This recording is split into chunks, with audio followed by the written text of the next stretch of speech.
Assalamu alaikum à toutes et à tous et bienvenue dans notre troisième vidéo au sujet de la zakat el-mal, l'aumône obligatoire.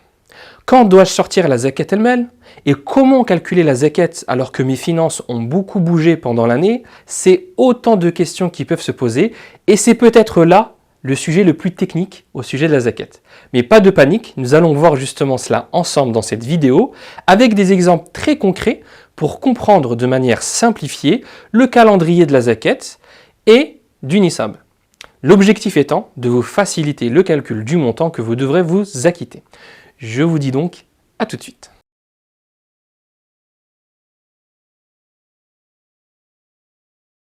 Quelle est la date de paiement de ma zakat? Tout d'abord, la première question à se poser, c'est quelle est votre date de paiement de la zakat? Et oui, on ne le sait peut-être pas, mais chaque individu est censé avoir sa propre date de paiement de zakat el-mal, puisque cette date correspond au jour où vous avez atteint le nisab, qui est, je le rappelle, le seuil minimum à partir duquel vous êtes assujetti à zakat. Ainsi, tout le monde n'aura pas la même date. Si vous n'avez pas pu identifier par le passé cette date, la première chose que vous avez à faire, c'est de la déterminer très rapidement en cochant dans votre calendrier la case du jour où vous l'avez atteint pour que vous puissiez la retenir. Pour être assujetti à la zakat, il faut détenir le nisab sur une année lunaire, soit environ entre 4 500 et 5 000 euros au moment où on enregistre cette vidéo. Précision importante, il n'est pas nécessaire de regarder les fluctuations de votre épargne sur toute l'année. Je m'explique. Imaginons que vous atteigniez le nisab le premier du mois de Ramadan de cette année. Alors la seule chose que vous devrez faire, ce sera de retenir cette date, le premier de Ramadan, et ensuite de regarder l'état de votre épargne le premier de Ramadan de l'année suivante pour vérifier si vous êtes toujours au-dessus du nisab. Si c'est le cas, vous devrez alors vous payer 2,5% sur votre épargne, sur cette somme. Cela est vrai même si vous êtes passé en dessous du nisab pendant l'année. On ne regardera donc pas les fluctuations. Cela est toujours vrai même si vous détenez une épargne conséquente que depuis quelques mois, issue par exemple d'une prime exceptionnelle que vous avez reçue récemment au travail. Pour illustrer mes propos, prenons un exemple concret. Imaginons que M.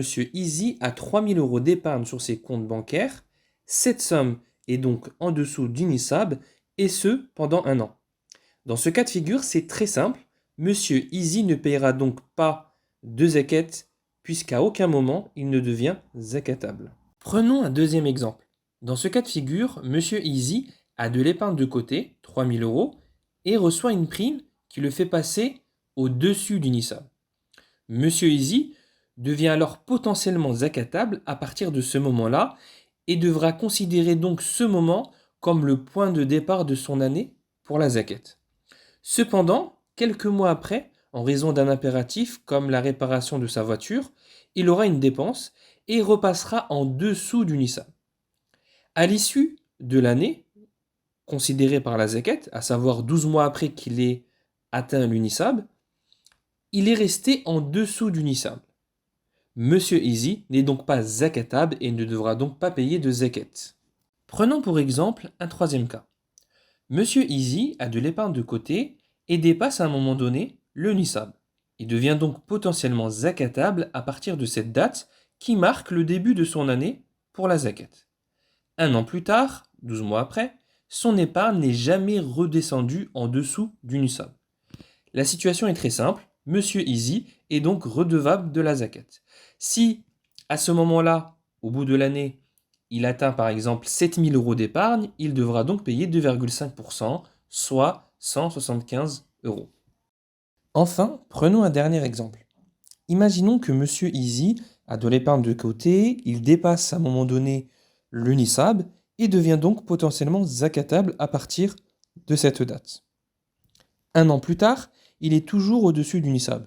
Cependant, pendant les 12 mois qui se sont écoulés, M. Easy est passé en dessous du seuil du nisab pendant quelques jours, voire quelques mois, avant de remonter au-dessus du nisab. Comme on l'a dit précédemment, on ne tiendra pas en compte cette fluctuation. Ainsi, M. Easy devra uniquement prendre en considération le fait qu'il soit encore au-dessus du nisab 12 mois après la première fois qu'il ait atteint le nisab. Ainsi, dans cet exemple, M. Easy a par exemple 7 000 euros 12 mois après et devra donc s'acquitter de 175 €, soit 2,5% de l'épargne qu'il a.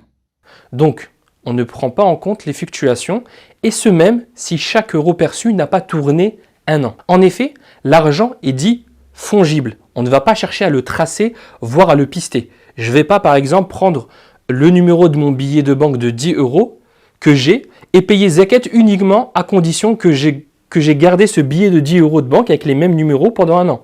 Ce billet de banque, je vais sûrement le dépenser, puis je recevrai d'autres billets via les salaires par exemple que je vais recevoir.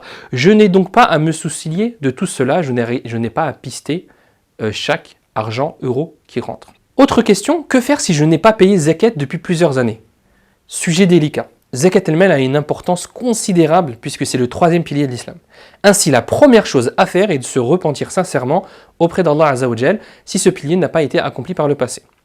Mais cela ne suffira pas car au-delà d'être une obligation religieuse, Zakat el-Mal est un droit qu'ont certaines personnes vis-à-vis de vous. Il faudra donc s'empresser d'estimer le montant de zakat non payé les années passées en regardant l'historique de vos avoirs et de votre épargne pour enfin payer cette zakat en retard le plus tôt possible. Est-il possible de payer sa zakat avant la date qui est prévue? Il est tout à fait possible de payer sa zakat en avance car cela reste une action qui va en faveur des ayants droit de la zakat. En revanche, il ne convient pas de la retarder. Voilà, j'espère que vous y voyez plus clair sur ce côté pratico-pratique de la zakat qui peut sembler parfois confus et compliqué à comprendre mais qui en réalité reste relativement simple moyennant un peu de rigueur financière. Dans la prochaine vidéo, nous verrons en détail quels sont les biens qui sont soumis à Zakat el-Mal. Sur quoi je dois payer Zakat el-Mal plus exactement. Je vous dis donc à très vite.